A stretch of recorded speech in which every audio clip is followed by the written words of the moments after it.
পাঁঠার মাংস নিয়েছি, পাঁঠার মাংস করব আজকে রাত্রেবেলা। এখন করছি, লেবুটা দিয়ে মেখে রাখছি, 10 মিনিটের মতো মেখে রাখবো লেবুর রসটা দিয়ে। তাহলে যে একটা পাঁঠার একটা স্মেল আছে ওইটা চলে যাবে।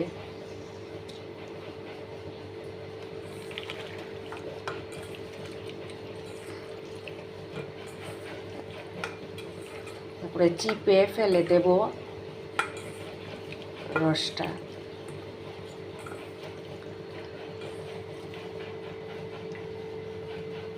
আদা রসুন নিয়েছি, পেঁয়াজ, দই, তেজপাতা সব কিছু নিয়েছি। মটনের জন্য আলু কেটে নিয়েছি।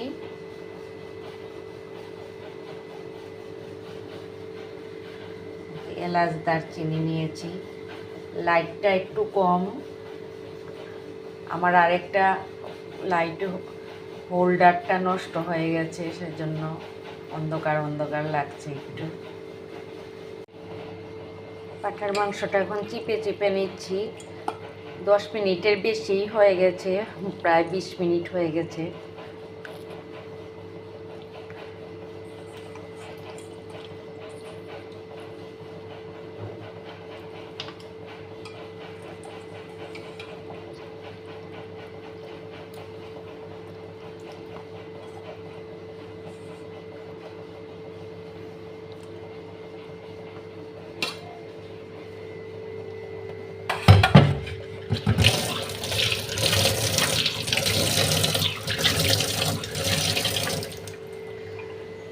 এখন মশলাটা দিয়ে দিচ্ছি।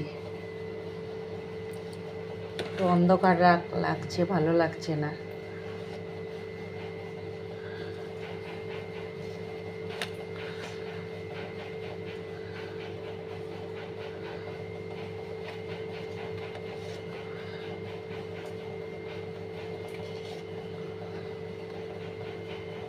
প্রায় 3 চামচ দিলাম, 4 বার দিয়েছি কিন্তু 3 চামচের মতো দিয়েছি।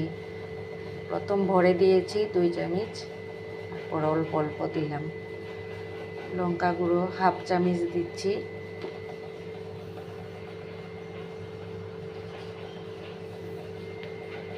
হলুদ দিচ্ছি।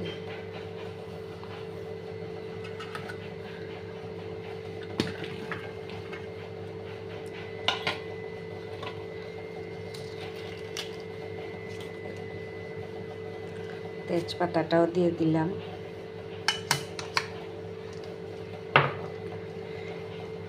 আদা রসুন আমি মিক্সিতে না বেটে আমন দিস্তাতে বেটে নিয়েছি।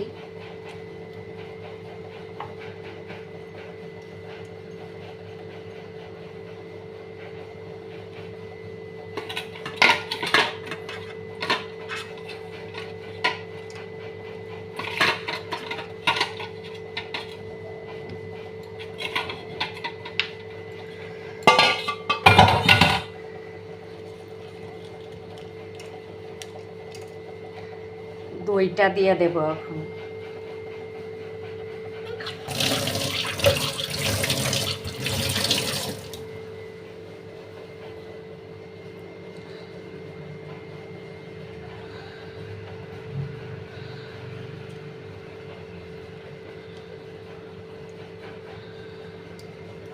ওই 2 চামচের মতো দিলাম।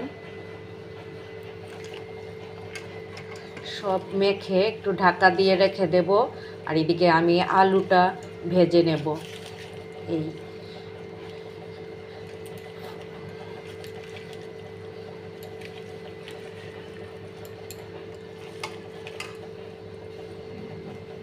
দু তিনটা পেঁয়াজ আস্তে আস্তে দিয়েছি,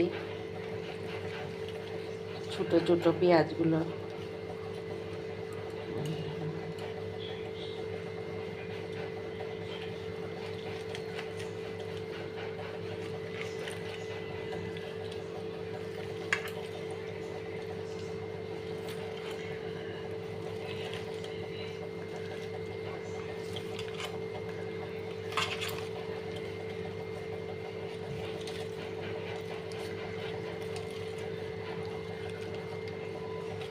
আলু ভাজার সময় যে তেলটা গরম হবে তখন আমি অল্প তেল, গরম তেলটা দিয়ে দেব। আমি আবার একটু কাঁচা তেলটা দেই না, যদি কাঁচা তেলের গন্ধ করে, সেজন্য।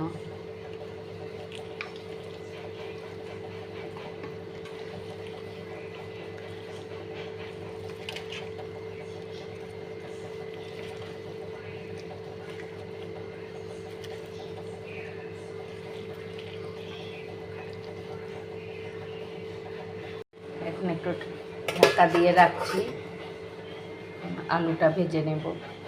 আলুটা ভেজে নিচ্ছি। শব্দ করছে, দেখুন চিমনিটার শব্দ।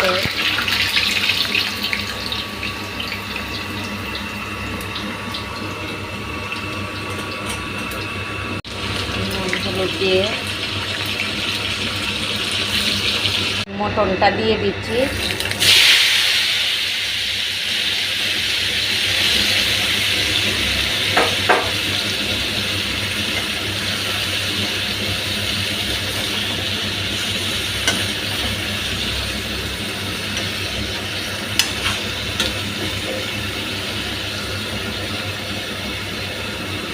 কুকারের মধ্যে নিয়ে নিচ্ছি মটনগুলা, আর অল্প জল গরম করে দিয়ে দেব।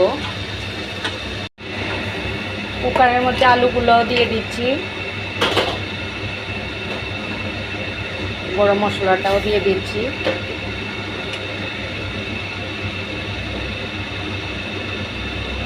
নুনটাও দিয়ে দিচ্ছি, আগে দেইনি আমি, শুধু আলু ভাজার সময় দিয়েছিলাম।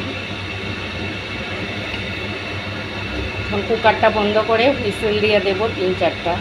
মটনটা হয়ে গেছে, দেখুন কেমন হলো। সবাই ভালো থাকবেন, সুস্থ থাকবেন। শুভরাত্রি।